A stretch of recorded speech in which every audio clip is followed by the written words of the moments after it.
Today we're making these little peanut butter cracker sandwiches that are dipped in chocolate and covered in chopped peanuts. They're from plantbasedonabudget.com and they are delicious. We're gonna start by using some of these crackers. The most common one is Ritz, but I know that Late July used to have one. I haven't seen them in a while, but I got these from Grocery Outlet because they were 2 for $1 and I had to scoop them up. We're gonna start with peanut butter. It can be any peanut butter that you have on hand. I got this giant one in a pack of 2 from Costco a while back, and I'm still making my way through it. And what you're gonna do is take 2 of these crackers and sandwich them together with 2 crackers. Then we're gonna set them aside. I'm gonna try to get through 1 whole sleeve of these crackers. If your peanut butter is a little on the runny side, you can use less of it. We just want it to have a little bit of a peanut butter taste in the middle.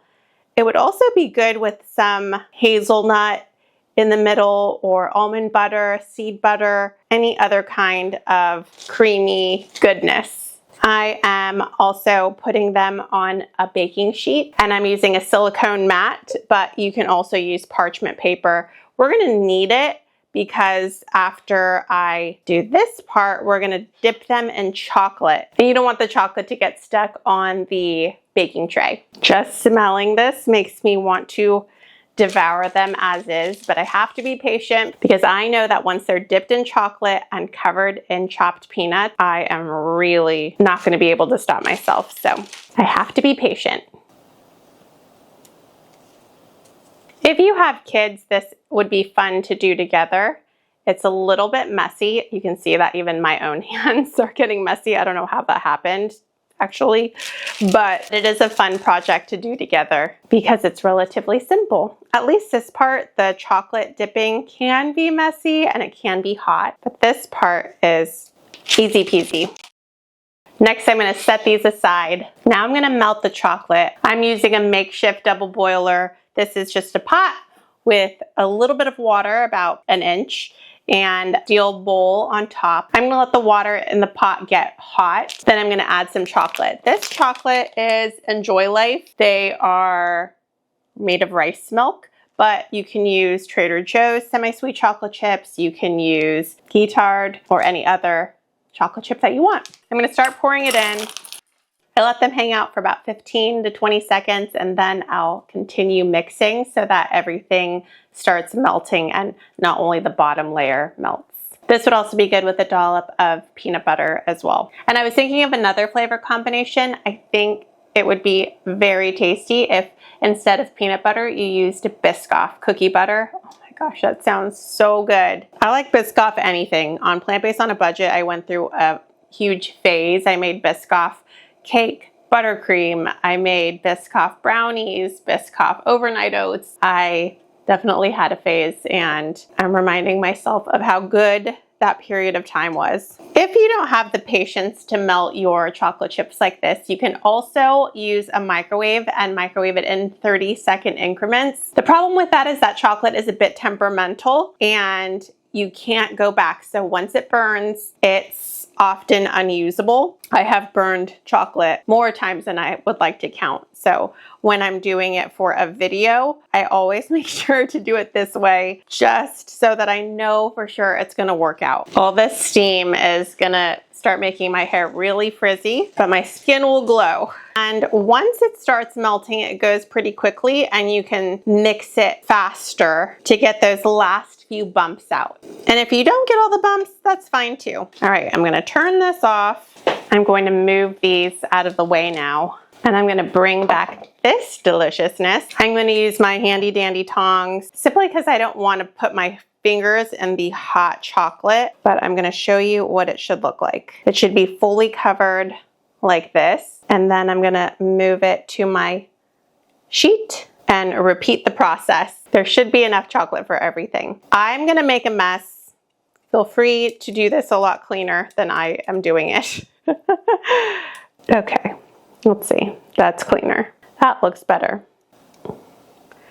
There are a lot of fun toppings that you can do as well. I'm using crushed peanuts because I liked crushed peanuts, but you can use any chopped nut or seed. So if you do sunflower seed butter, You can do crushed sunflower seeds on top. You can also use sprinkles, like cupcake sprinkles. Those are really pretty. Before we redid the photos on Plant-Based on a Budget, they used to have sprinkles on them and they were really cute. But my husband is a really, I was gonna say he's a crunchy guy. He likes his crunch. So when I make them, I make sure that they're really crunchy with the peanut, which you'll see very soon. If the crackers start to separate, that is okay. You can use your tongs to arrange them again.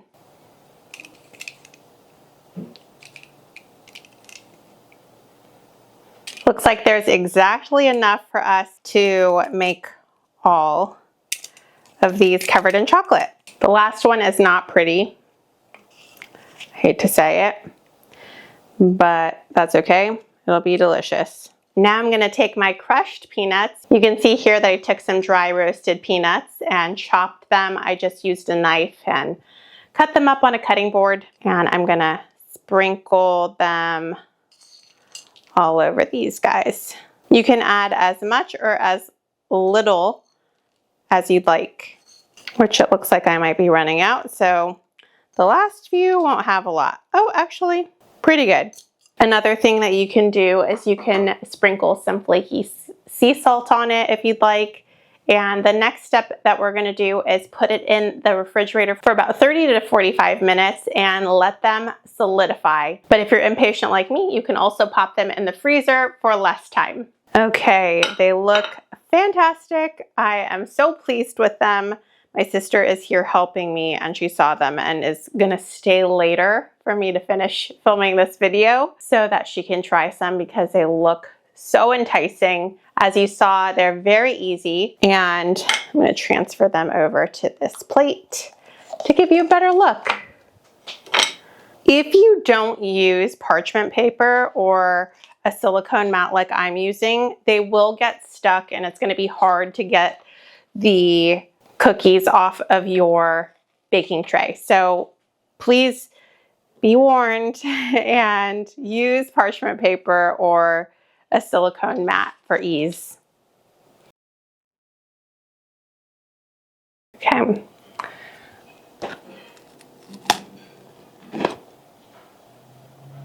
These are so good. I'm making a huge mess. They're very sweet, very delicious. I keep these in the fridge for weeks at a time and they stay delicious and fresh. You just want to make sure that they're stored in an airtight container so that they remain crisp. I'm putting the printable recipe down below for you to check out. And if you enjoyed this recipe, please give me a thumbs up, give me a follow if you haven't already, and if you give them a try, please let me know what you think in the comments down below. Thank you so much for watching. Bye!